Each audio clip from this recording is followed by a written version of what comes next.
Good afternoon, ladies and gentlemen. I'm delighted to welcome you to the first of many LexisNexis International Trade webinars. My name is Rian Geldenhuys. I'm an international trade lawyer, and at LexisNexis, I look after the international trade practical guidance content. I'm very excited that we have three very highly regarded professionals acting as our panelists today. They will address some of the key themes in the UK's approach to repositioning itself as a global trading partner since Brexit. Each of them will do so in turn, after which we'll open the floor for some questions that the panel may then address and discuss. Please therefore feel free to post questions in the Q&A function, which hopefully we will have time, or at least the panel will have time to address when we get to those questions. Our first panelist is Jennifer Reeves. Jennifer is a partner at Baker McKenzie's London office and co-leads their Europe, Middle East and Africa customs team. Jennifer focuses her practice on the public regulation of international trade, particularly in the wide range of customs compliance issues. She regularly advises clients on input matters, including customs valuation, rules of origin, as well as classification. She has conducted on-the-ground due diligence reviews for clients, both as part of an M&A process and as part of general internal compliance assessments. She has worked with clients designing and implementing their compliance programs, policies, procedures, and risk assessments. She has also worked on significant customs investigation matters involving HMRC. Jennifer also advises on free trade agreements as well as trade remedy matters. Jennifer, we look forward to listening to some of your thoughts on customs matters, free ports, as well as free trade agreements. Jenny, over to you. Thank you. Thank you very much, Ryan, for the introduction, and good afternoon, everyone. It's a pleasure to be here with you today on the very interesting topic of the UK's repositioning as a global trade partner. One of the key aims of Brexit was for the UK to be able to devise its own trade policy independently of that of the European Union, and also to have control over its own borders. And so that's what we've seen since the 1st of January 2021 in terms of the priorities of the UK government in terms of repositioning itself as a global trade partner. So I'm going to touch upon three topics today, which really look at the heart of these issues from a customs perspective, which is my area of expertise, before handing over to Claire and Laurent to cover other key aspects of the UK as a global trade partner. The first topic I'd like to cover is the UK's modernisation of its customs compliance regime. Second topic will be looking at the introduction of free ports, and then finally looking at free trade agreements. So starting with the modernisation of the customs clearance regime, following Brexit, there's been a huge increase for UK business in terms of volumes of imports and exports, because all movements between the UK and European Union are now subject to customs controls and customs declarations. And that's made the border and the border processes that much more important than they were even before. And the UK, now no longer being tied to the EU, is at the liberty to adopt its own processes and for customs clearance controls. And one of its key aims is to, and its ambition, which is very ambitious, is to create the world's most effective customs border. And there's going to be 1 billion of investment that's being made by the UK government as part of this. One of the key initiatives in terms of making this border as efficient as possible is the introduction of a UK single trade window, which means that when goods are imported and cross the border, rather than importers having to notify multiple different agencies and submit documents to lots of different agencies, everything would go through one single trade window, making the process a lot more efficient. The intention is for the first phase of this programme to be implemented by November 2023, but it's likely that it wouldn't be operational until 2027. Now, the Institute of Export estimates that having this type of process would reduce the time for exports by 30% and export costs by 40%, with significant savings in terms of trade processing time. So this will certainly be very welcome for the trade when it is eventually introduced. So moving on to the next area I wanted to touch upon, many global hubs, such as Singapore, Hong Kong have traditionally benefited from having free trade zones that companies can use as distribution hubs for their products. So one of the other aims following Brexit that the UK government wanted to introduce, which is also part of its levelling up policy, was the introduction of free ports across the UK. And you'll see on the slide here the locations of those free ports, which have been selected for strategic reasons, but also for areas that could benefit from regeneration and additional employment. So with these free ports, now free ports or free zones did exist and still exist as part of the European Union system, and the UK did have some until 2012, but they didn't prove particularly successful, and they were viewed as a conduit for tax evasion and other crime, etc. Now with the post-Brexit, the way in which these free ports have been introduced provide for better tax benefits that is available under the European system. And part of the reason for that is the UK is no longer tied to having to seek approval from the European Commission for what might be viewed as certain subsidies, and it falls within the view of the framework of the WTO. So there are constraints, but it's freer in terms of what it can offer in terms of benefits to these free ports. So free ports are effectively zones where companies that establish themselves can benefit from suspension of duty tariffs and VAT while the goods are being processed. There are also certain benefits in terms of investments the government will make in operations, certain tax breaks for capital tax, stamp duty, etc. So a number of benefits to encourage companies to settle themselves in the free ports. Now, only time will tell how successful these will be, but there is evidence already of some new investments in free ports. We've seen, for example, the Humber free port has had significant investment to establish Europe's first rare earth processing hub at Saltend, which is expected to represent 5% of the world market by 2025. So the free port is seen as one of the mechanisms that the UK is implementing to encourage trade, to invest in the UK, and the UK to be a global trade partner. The final topic I want to talk about is the topic of free trade agreements. And if we can move on to the next slide, please. As I mentioned at the start, now the UK is no longer part of the European Union. It can divide its own trade policy, and it has gone out to seek to conclude as many free trade agreements as possible, going beyond just replicating the ones that the EU already has in place with free trade agreement partners. Now, we've seen most recently the free trade agreements concluded with Australia and New Zealand, and also the much heralded free trade agreement that was concluded, or at least the UK entered that free trade agreement already existed with the 11 countries from the Comprehensive and Progressive Trans-Pacific Partnership. And that was seen as a real win for the UK government. Now, in reality, the UK already had bilateral free trade agreements with 9 of those 11 countries. So the benefits from a trade perspective are pretty limited.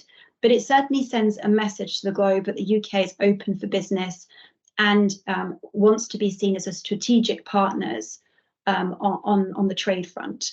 Now, the real coup for the UK would be to be able to conclude a free trade agreement with the US, and that has been in negotiations for a number of years.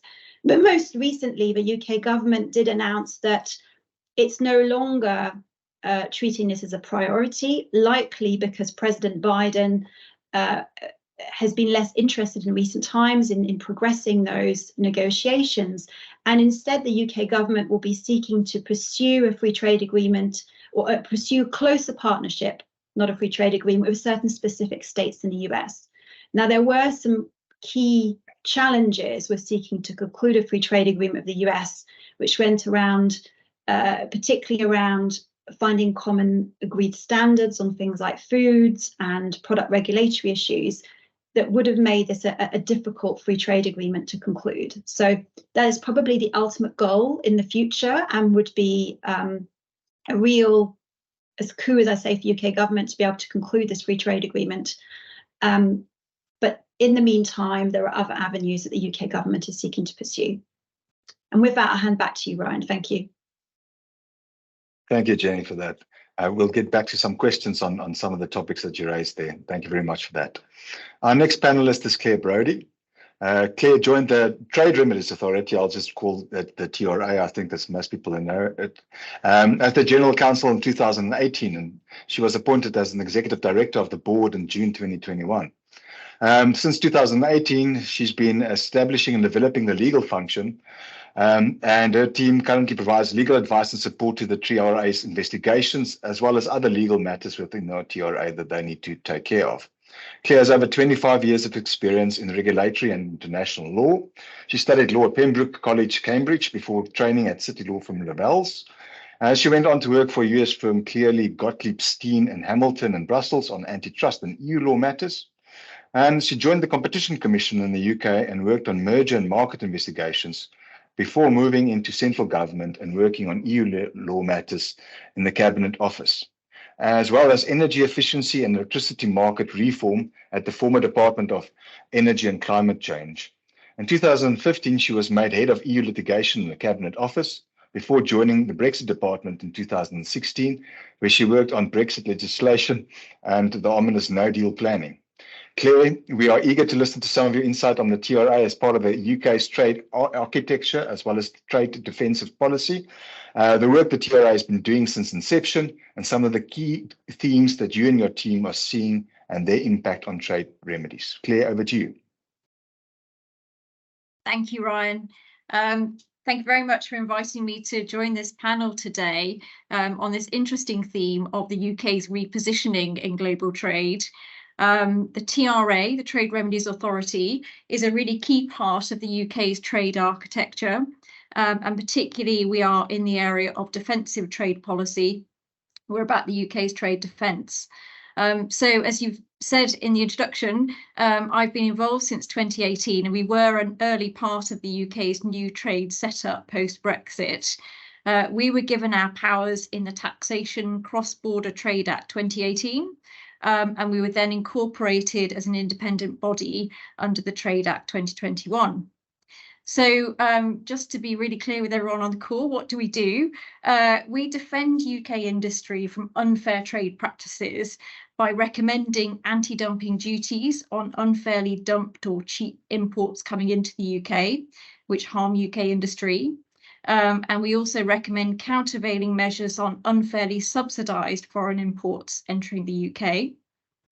We can also investigate sudden and unforeseen surges in imports that cause serious harm to UK industry, and recommend global safeguard measures to protect UK industry from the sort of economic shocks that these surges in imports can cause. And we've particularly seen those sorts of measures, safeguard measures, deployed in recent years in the steel sector. So the TRA, we were an early part of the system, and we've particularly had a key role post-Brexit in transitioning 43 trade remedy measures from the EU to the UK and adapting them where necessary to the UK market and our economic conditions. We really started doing cases and investigations at the start of 2020, and we've so far reviewed 11 anti-dumping measures and 5 countervailing measures. This has involved sectors including steel, a lot of cases in steel sector, biodiesel, rainbow trout, glass fibres, and we've sort of investigated exporters in countries including China, the US, Canada, Turkey, Brazil, Russia, Iran and Belarus. Out of the measures, the transition reviewed measures, we have maintained 9 measures and we've adjusted 6 of them. In fact, revoking some where we found they were no longer needed, for example, because in fact there's no UK production and no injury to UK industry. The steel safeguards transition review was particularly complex. One of the transition measures did involve steel safeguards, and it was a particularly complex one for us quite early on in our organisation. It involved the review of 19 steel product categories. There were 253 different product codes, And in the end, we put measures in place on 15 categories of steel, and this involved tariff rate quotas and out of quota tariffs. So a lot of activity since the start of 2020. In addition to the transition reviews, we've also launched 3 new cases, and this is very much more the familiar territory for trade remedy authorities around the world. It's the standard trade remedy cases that are done under WTO rules. So we've had 3 new measures cases. The first was aluminium extrusions, looking at anti-dumping in respect of aluminium extrusions. And currently ongoing, we've got a countervailing measures case involving ironing boards and a joint anti-dumping and countervailing measures case involving optical fibre cables. So we've completed one of those so far. Aluminium extrusions, we found dumping and injury and recommended duties between 11 and 35% on imports from China. We've recently issued the provisional findings stage. We call it the Statement of Essential Facts in the ironing boards case, finding that there are countervailable subsidies in respect of tax exemptions and loans, and recommending duties of 4.44% in that case. So we've got a very full toolkit, a key part of the trade architecture in the UK. We've been given very extensive legal powers to do all types of sort of trade remedy review. So in addition to transition reviews, new measure cases, we've been doing a few other types of review as well. We've been doing tariff rate quota reviews in respect to the steel safeguard measures. For example, making adjustments to deal with developing countries and changing levels of imports. We've launched 2 exemption reviews, and this is to look at whether the rolled over or transitioned anti-dumping duties in respect to bikes and e-bikes, and whether we can grant an exemption from those duties for some UK producers who import some of those bike parts into the UK. Interestingly, we've also been part of the UK's economic response to the conflict situation in Russia and Ukraine as well. And we were involved in removing Russia and Belarus's steel safeguard quotas and redistributing those quotas across other countries in the steel safeguards measure. So we removed their quotas there, and we also suspended an anti-dumping measure in respect of Ukraine and hot rolled steel. So that measure was suspended for Ukraine. Just finally, a few of the key themes that we're thinking about as we develop our approach to trade remedies. Three areas. First, around market distortions. And I think this sort of is, a general theme in the trade landscape at the moment, and working out how to sort of tackle market distortions in different countries' trading arrangements. So particularly in our new measures cases, we're joining the global debate about market distortions, and particularly looking at these in anti-dumping cases. In an anti-dumping case, we calculate a dumping margin to assess the amount of duty to impose. And to do this, we compare the price the goods are sold into the UK and the price they're sold at in the home or domestic market, and we calculate the dumping margin. So the question really is how to take account of distortions in that home or domestic foreign market, i.e., subsidised energy costs, state-owned enterprises giving favourable financial support, and looking at the effect of whether that is bringing down the prices in that market and narrowing the potential anti-dumping duty. Do we, like the US, Australia, and many other countries, make adjustments to take account of these market distortions in the exporting market? There's been a lot of recent WTO jurisprudence in this area and a lot of legal debate around when to adjust for these sorts of distortions and how to do it. And we're developing our approach to this as we do our first new measures cases. Indeed, in aluminium extrusions, we found market distortions in the aluminium input costs and the energy costs. So we constructed the foreign market price, which is what we call the normal value. We constructed that using costs of production, and we adjusted the exporters' aluminium input and energy costs using benchmark costs from Brazil. So interesting area of practice for us to be thinking about and developing. Second theme, and again, I think this speaks generally to trends and themes in trade at the moment, it's very much around climate change and net zero, and how does this factor into trade remedy cases? It's not explicitly part of the WTO rules on which trade remedies are based, so in some sense there's fairly limited scope to take account of these sorts of issues. However, in the UK, we have an additional power to consider whether trade remedies are in the UK's wider economic interest before we finally recommend the measures. And this wider economic interest covers a range of factors, including the likely impact of the remedies on affected industries and consumers, the wider competitive environment, and indeed any other factors. So again, it'd be interesting to see how and whether environmental costs and impacts could factor into our assessment at this stage of whether measures are in the UK's economic interest. There are other approaches to sort of taking these sorts of impacts into account in trade remedies. Like the EU, we could look at whether environmental compliance costs increase the injury that UK producers are suffering and factor them into the injury margin or the target sales price, which we calculate. Another possible approach is to look at them through the lens of market distortions again, and where the differences in environmental and climate change compliance amount to some form of market distortion. So again, it really is a developing area for us and one that we're thinking about as our practice develops. Finally, third theme for us is around the increase in global subsidies. And we've seen the Inflation Reduction Act in the US and similar EU policies to support the development of green technology and transition to net zero. So what will be the TRA's role here?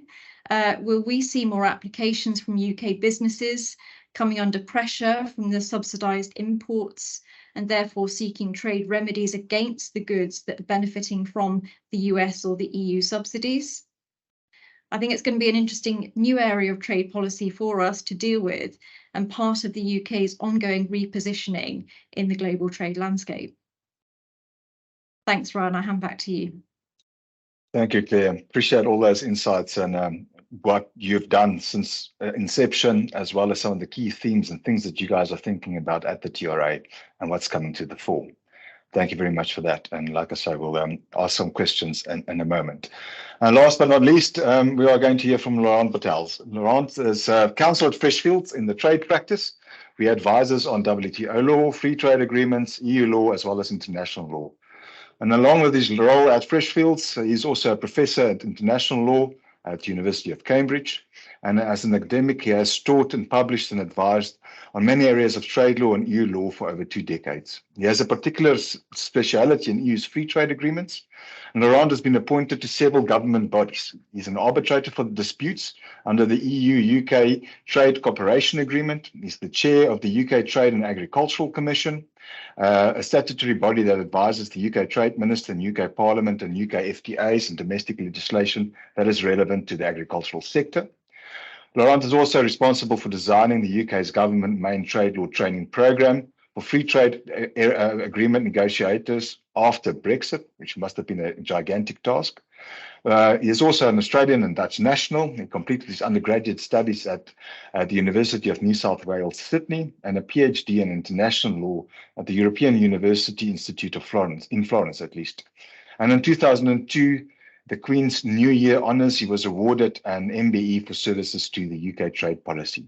Laurent, the platform is yours, and we look forward to your insights on the UK's experience to date with trade liberalisation in agriculture, as well as multilateralism. Thank you. Laurent, you're on mute. Sorry, thanks very much.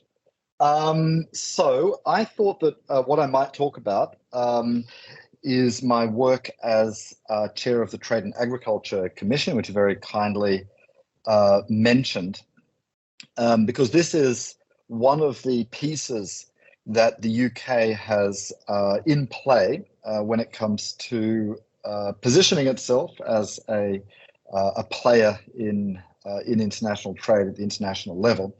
So It's also unique in the world, I should say. No other country has anything quite like the Trade and Agriculture Commission. So what this is, it's a statutory body with a very precise mandate. It looks at free trade agreements once they've been signed. So we don't say anything about whether or not they should be signed. And what we look at is also quite limited. It's called Trade and Agriculture Commission. It is there to focus on agriculture, which is, of course, of a great deal of political importance in every country, even though in Western countries it tends not to be of massive economic importance, with the exception of some, New Zealand being a prime candidate. It's not of huge economic importance to the UK, but it is very much of political importance to the UK. And of course, one also needs to eat. So what we look at is what free trade agreements mean for standards. So again, we don't look at market access issues, which has been controversial in the UK because the two agreements that we've had signed and are now in force, actually, as of 2 weeks ago now, in New Zealand and Australia, both of those agreements, after slightly different periods, but basically after 15 years in the end, are freely open to agricultural imports and all other imports from Australia and New Zealand, which is quite remarkable, really, for free trade agreements. They don't usually open up markets fully in that way. And we don't look at that in the Trade and Agriculture Commission. What we focus on is the way that the products that come in, agricultural products that come in, are made. And we look in that context at what those products coming in to the UK mean, under the FTA, mean for UK domestic standards in the areas of environmental protection, animal welfare protection, and then also safety. Not food safety, strictly speaking, for humans, because that's dealt with by the Food Standards Agency, but we look at animal feed, and that has a lot of overlap areas with food safety as well. So safety of products, environmental implications, and also then animal welfare implications. The last, of course, is something that people in the UK feel, let's say, relatively stronger about than people in a lot of other countries. It's a bit of a USP for the UK. And what we have done so far is we've looked at the Australia and New Zealand agreements. We advise on those, which is to say there is a written and published advice on each of these agreements. That advice goes to the minister, and at the same time, or shortly thereafter, it goes to Parliament.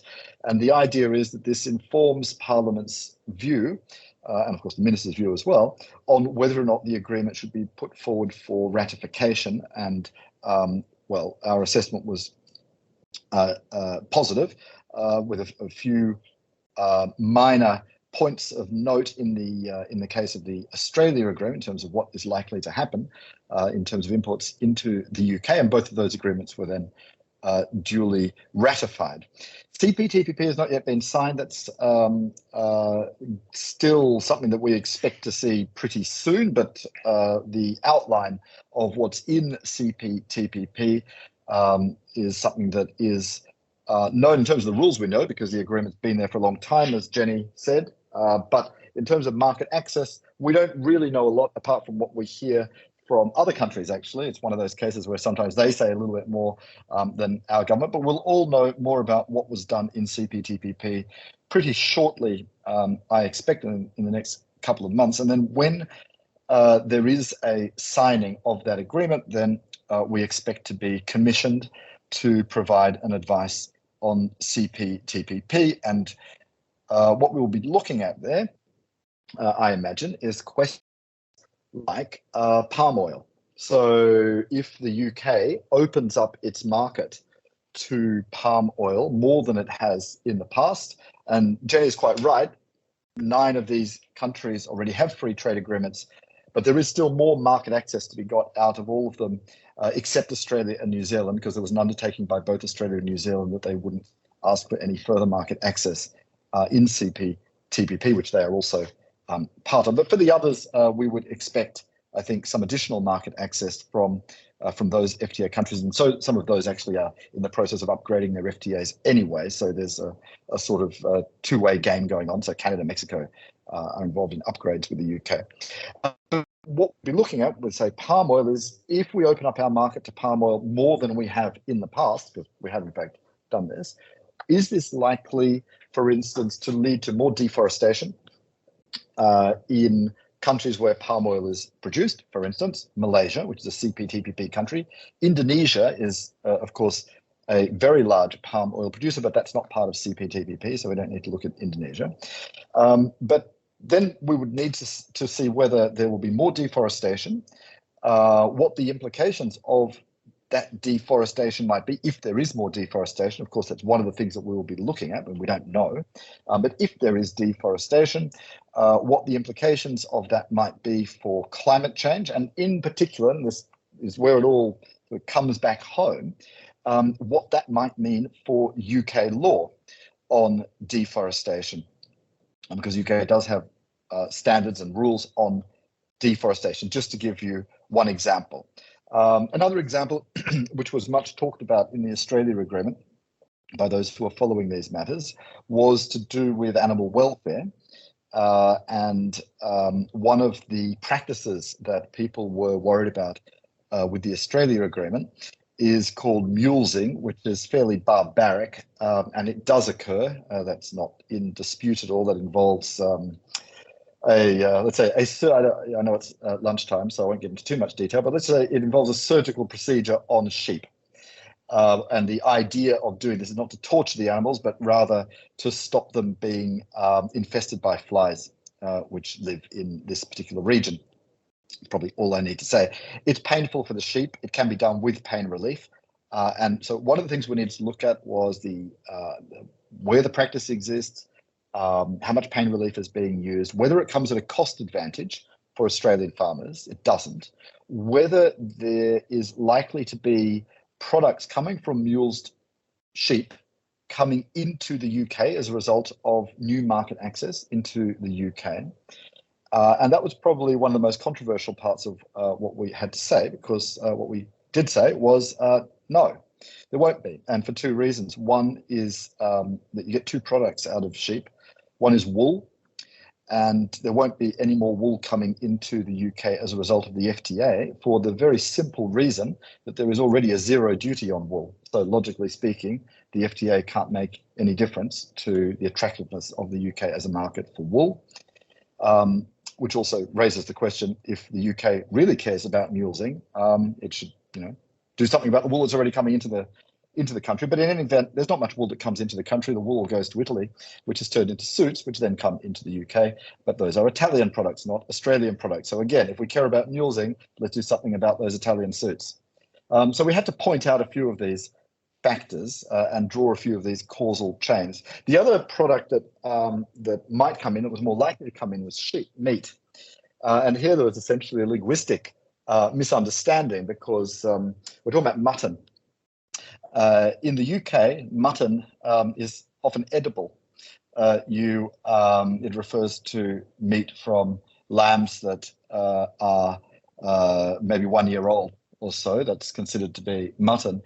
In Australia, when they use the word mutton, particularly in this context, it means meat from sheep that are over 6 years old, and it's essentially inedible for human consumption. So what we determined there, and we did this, by the way, by means of interviews, consultations, all sorts of information gathering exercises, a bit like the parliamentary committees.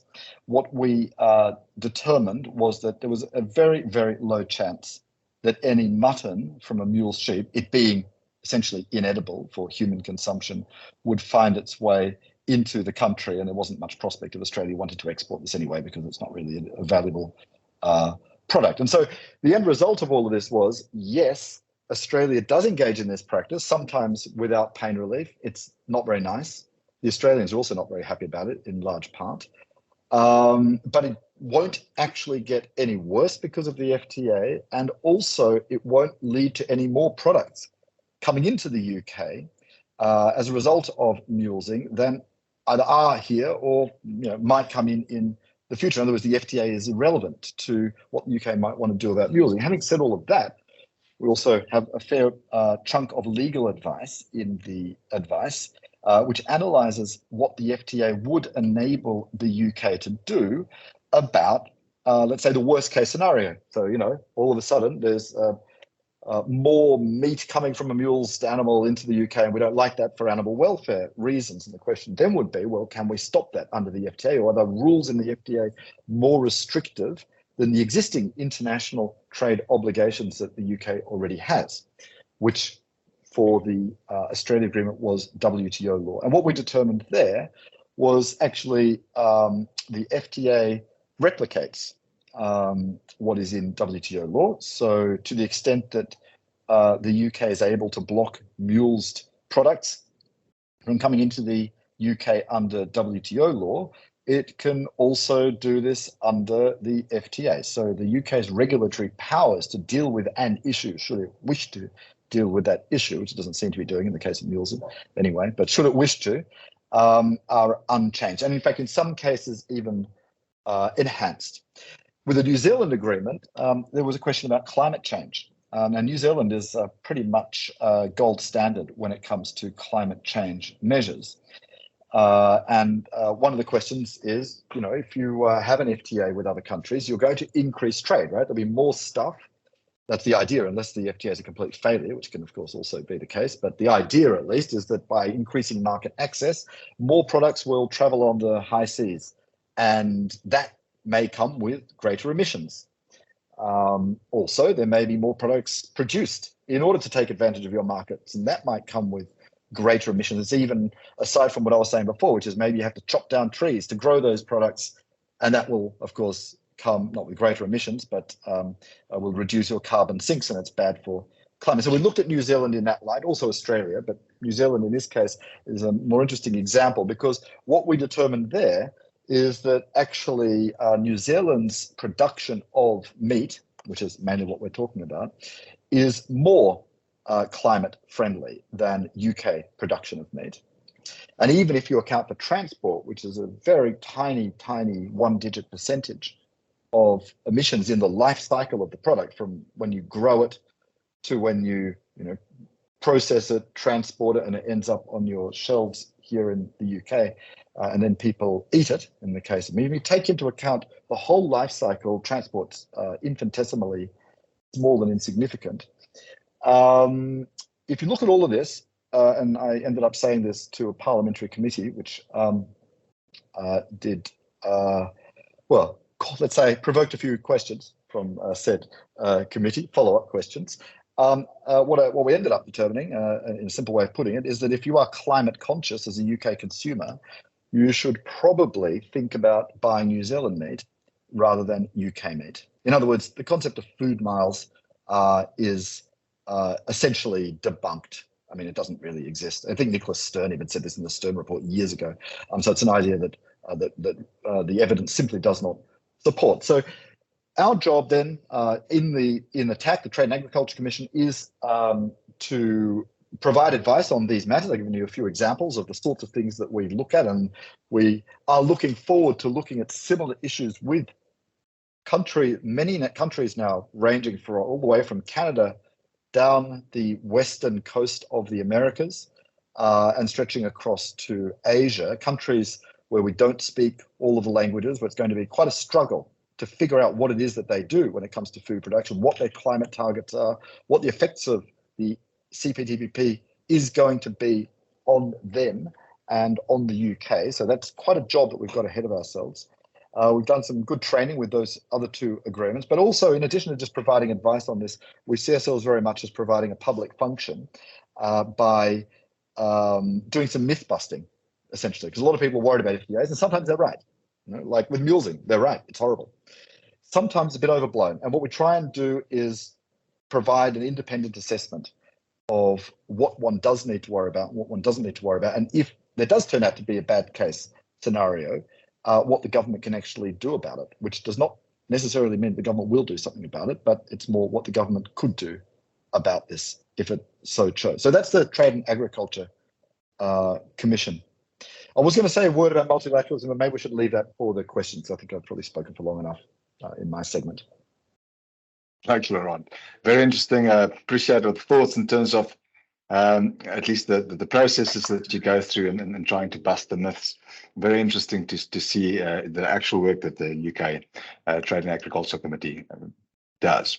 So getting into some of the questions, the first question we've got is Brexit still here? And what might we expect this time around when the UK imposes a new border operating model with health certificates and documentary and physical checks on EU imports? I think given the expertise of Jenny, may I pose the question to you? Yes, absolutely. And I wish Brexit weren't there anymore, but unfortunately, the aftermath of Brexit is still very much a reality for businesses that are trading, particularly between the EU and the UK. One of the aspects which will not go away is the requirement, if you're trading under the EU-UK Free Trade Agreement, in order to be able to benefit from preferential duty rates for products that are dutable, is a need to comply with rules of origin and effectively confirm that the product being imported to UK qualifies as EU origin and vice versa. And that's a significant additional burden for businesses trading. The other area that is the gift that keeps on giving is the situation with the Northern Irish border. There have been further developments in this area with the Windsor framework being agreed. So that's another area to watch out for and that companies should be preparing for. And then, as you mentioned, Ryan, to date, there have been some delays in the introduction of phytosanitary and sanitary controls for products coming from the EU and being imported into the UK to allow more time to prepare for the systems to be in place for those checks. And that is now being introduced this autumn. So that will be a big change for companies. And we very much hope that the right systems and processes will be in place on time for that. Thank you, Jenny. Yes, I saw also, I think it was on Friday, that the government also sent out a number of guidances on the Windsor framework, predominantly in medicine, movement of goods, and a few others. So that's quite an interesting development happening there. Just latching on to something else that you mentioned also earlier, specifically as it's related to the question was just asked. In terms of the massive undertaking, I think that the government is undertaking to try and get the UK single trade window up and running. I mean, what do we foresee? Those dates seem to me very, very ambitious. A little bit probably like the commentators thought, when we were negotiating Brexit. Do you think we can achieve that? I don't want to be doomsday, because obviously a humongous task, and it's certainly ambitious and rightly placed, right? Having a efficient border process, both in terms of getting the goods across the border efficiently and quickly, but also preserving security at the border, right? There's a dual role here of making sure that the border is used to manage risks from a terrorism, security, phytosanitary perspective as well. So it is challenging and ambitious for the government. What we did see was the introduction of a new system for customs declaration from the old system called Chief to a new system called CDS, Customs Declaration Service. And the implementation of rollout of that was pretty shambolic, with a lot of issues, a lot of glitches, technical glitches, a lot of delays. So that gives you a little bit of the, at least, concern that similar issues could happen when it comes to rolling out a single trade window, and also rolling out, the new system in place for phytosanitary and sanitary controls that are meant to be introduced next autumn. I hope I'm wrong, by the way. Let's hope government gets it right. I think if they do, it will be the gold standard. And of course, there will be some issues, and let's hope that they can iron them out sooner rather than later. Going on to the next question, maybe Claire, if I can pose this to you. Although the UK is now independent, it seems that most of the investigations that the TRA has thus far conducted has been transition reviews inherited from the EU membership. What are the reasons for this, and do you think that we should expect a change in the status quo at any point in time?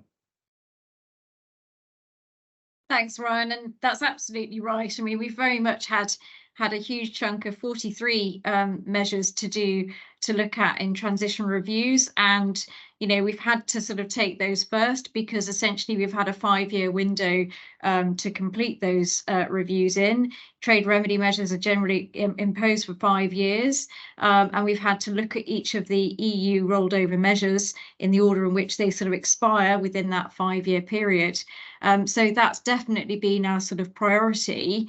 But, you know, once we sort of work through those, the ones that we are maintaining, they almost become the UK's kind of stock or portfolio of trade remedy measures. And we'll have ongoing, you know, reviews of those. We might get new exporters coming along and having to apply to us for rates under those measures. As I said, we've done the safeguards TRQ reviews already to look at changing imports in developing countries. And we've got a sort of bike exemption reviews that we're doing. I think, you know, the sort of bread and butter for trade remedy authorities is new measures cases. We have only had 3 of those so far. I think that'll be the interesting area to sort of see develop as UK industry learn more about us and understand what trade defence is and what we're there to provide.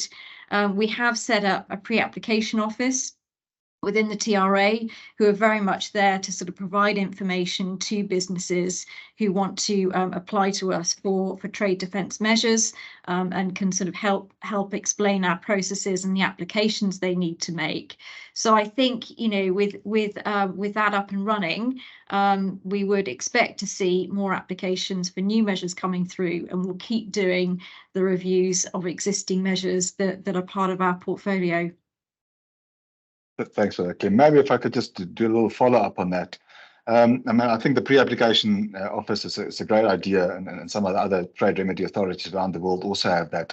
But, you know, those things are often need to go hand in hand with a little bit of a roadshow from the relevant authority to kind of, you know, gather interest and, you know, educate industry out there. So I would assume then the answer to my question is that no, you haven't had time yet because you focused on the timely reviews. And then the second part of my question would probably be to, you know, either one or the other 2 panelists in terms of, you know, have you guys seen as, you know, practitioners and law firms, you know, great interest from industry coming to your offices and asking if they can apply for these measures? Thanks. Thanks, Ryan. So, oh, sorry, just on that first part about our roadshows, I think, you know, it's something we are trying to sort of focus in on and travel around the countries, talking to different businesses and local authorities and just explaining what we do. It's very timely though what you say, because next week we are at NEC Birmingham with Trade Unlocked, a trade show there, presenting to UK industry and businesses and explaining what we do to different groups who are involved, some in supply chain and logistics, and some in construction and engineering and manufacturing. So we're looking for the ways to reach out to those industries and sectors. Perfect. And Laurent, you wanted to say something? I think it was. Yeah, I mean, look, I can't say too much about who's come to us on these matters, but let's just say that it's not only domestic industry that is interested in trade remedies. It's, of course, also exporters of products coming into the UK, which, of course, Claire will love, because without that sort of interest, you wouldn't have a TRA, would you? So you need them to also be part of the picture, and they also need legal advice on what the rules are to understand their own position and whether there's anything that they can do about this. Thanks, Laurent. Next up, I think probably, Laurent, while you're on, you may as well ask it of you. I think in recent times, some nations have introduced quite a number of protectionist tariffs on the claims of national security exemptions and similar type of exemptions in order to produce these type of protectionist measures. Have we seen similar measures in the UK since Brexit? And are there sectors where the UK government might revert to such measures? Yeah, well, that's a really good topical question. So there's basically one country that does that, and that's the United States. The United States has always said that the national security justification for being able to not comply with your obligations, which is there in WTO law, it's always been there, is self-judging, which means that essentially if the US says something is national security, then that should be the end of the story. There shouldn't even really be any judicial determination of whether that is right. And that was a a position that I would say most people who looked at the text of the agreements wouldn't necessarily have agreed with, but it had some political salience. Other permanent 5 members generally agreed with this. Russia agrees with this. China agrees with this. The EU has now said it doesn't agree with this, and there should be some review. But what the US has done, beginning with the Trump administration and continuing with the Biden administration, which is in trade terms very, very close to the Trump administration's policy, although even less keen on FTAs. What has happened is the citation of the national security exception for measures that really have not very much to do with national security at all.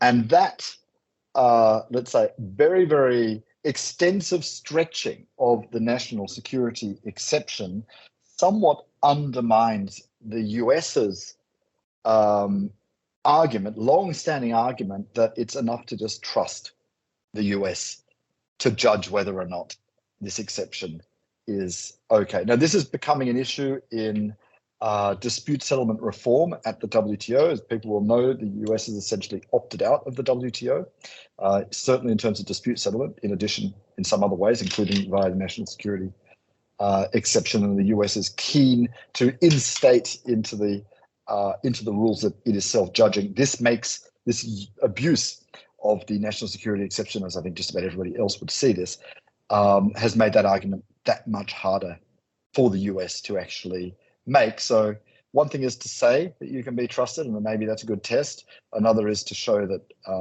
if you're given that ability, you might not exercise it properly. In terms of other countries doing it, no, they don't. Other countries don't do this, really. And the UK, to my knowledge, has not done this either. And this has been known for a very long time, that if you have something nebulous like national security, you can just say, well, national security, that means we don't need to worry about our obligations, that is a massive hole in the system.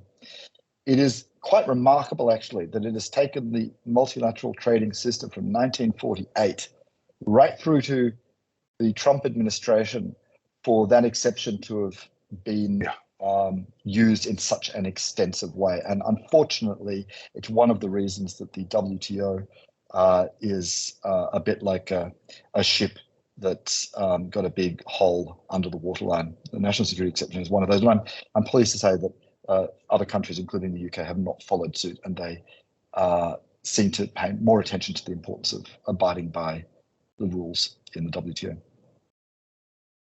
It's a really interesting one, though, isn't it, Laurent? Because when they did this in the US, sort of back in 2018, just as the TRA was being created and appearing on the trade scene, it really hit steel. Particularly, I think those initial national security measures affected steel. And what we did see was other countries around the world, the EU and other countries, using trade remedies, the safeguard system, to give the same sort of protection. So indeed, we have done that in the UK. As I say, we've had this big steel safeguards case, and we'll be doing an extension review on that in the autumn. And, that's using the rules-based system to do a similar thing. I think as well, just sort of other forms of, economic sanctions. I think there's probably been quite a lot in that space, thinking about sort of the Russia-Ukraine and the conflict situation. I think there are other ways through more established trade tools to address security issues, more conflict situations, with economic controls such as sanctions and export controls. I think that's another route. Yeah, and nobody has any problem with those. They're fine, of course, because there is a clear national security interest. It falls precisely within the parameters of the rule, and therefore you are able to use it. Thanks, guys, for that. Claire, might we expect, as part of the UK's defensive strategy, that we may see an increase in self-initiations? In other words, where the Secretary of State actually initiates any of the trade remedy investigations that you have under your purview?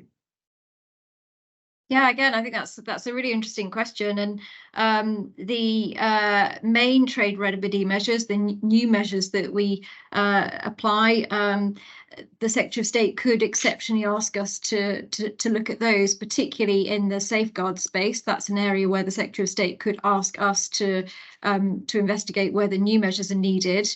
Another area I think we are hearing about, and we can at the TRA we can self-initiate, is in respect to circumvention. And certainly we're hearing from other authorities, I think particularly the US, have been carrying out a number of circumvention reviews to see if trade remedy measures are effectively being circumvented.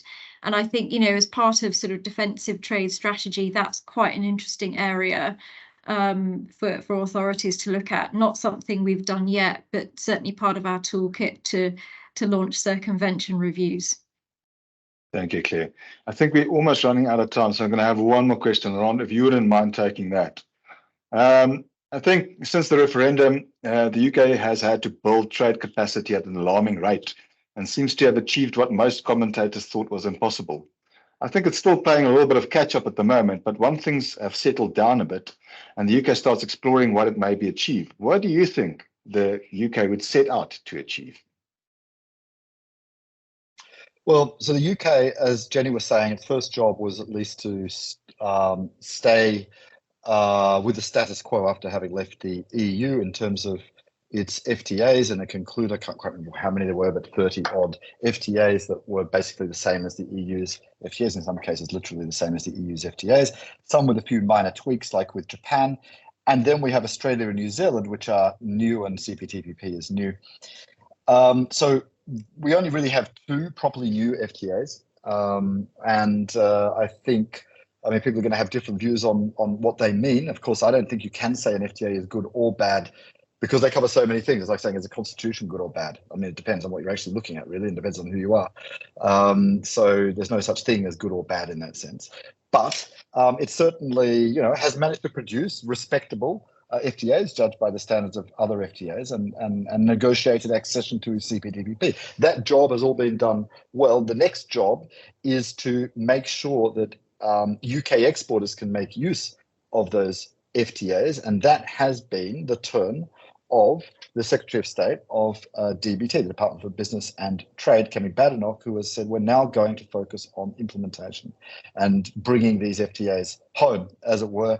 And that's a matter of education. It's a matter of facilitating access of businesses to the preferential rules that you get under FTAs. In the same way as you know, part of Claire's job is consciousness raising, so that people know about the existence of rules that can help them in the UK. It's very much the same with FTAs, although more export focused. And so I think that's a very important job, because there's not much point having a tool there if nobody knows that it actually exists. Of course, I don't want to diminish the value of imports to the UK. All the economists would, of course, hit me if I forgot to say that cheaper imports are also a good thing, or at least they're a good thing for the GDP of a country. They're not necessarily good for the companies that have to compete with them, as Claire will well know. But overall, it is supposed to be a good thing. So there's that as well. And maybe a very small final point is what we haven't seen is dispute settlement activity. The UK has not brought any cases against any other countries. It seems to be holding its fire. I think at some point, given its size, we can expect some dispute settlement activity in both directions. But it is interesting that even now the UK has expressed itself by default to be content with what all its trading partners are doing out there. I think that's probably not entirely true in reality. Most countries bring cases. The UK hasn't yet. So let's see what happens on that front. Fantastic. Thank you very much. All that is left is we're reaching the end of the session. We don't have any much time left. So Claire, Laurent, and Jenny, I'd like to thank you deeply for the insights that you've shared with us, giving up your lunch hour and undoubtedly having to do a little bit of preparation before coming to talk to us. It's greatly appreciated. And I hope that you've also enjoyed it. Hopefully you'll also benefit from it. And lastly, I'd hope that you would also partake in some of the other webinars that we'll have within the coming months and years. Thank you very much. I appreciate all the insights. Fantastic. Bye-bye. Thank you.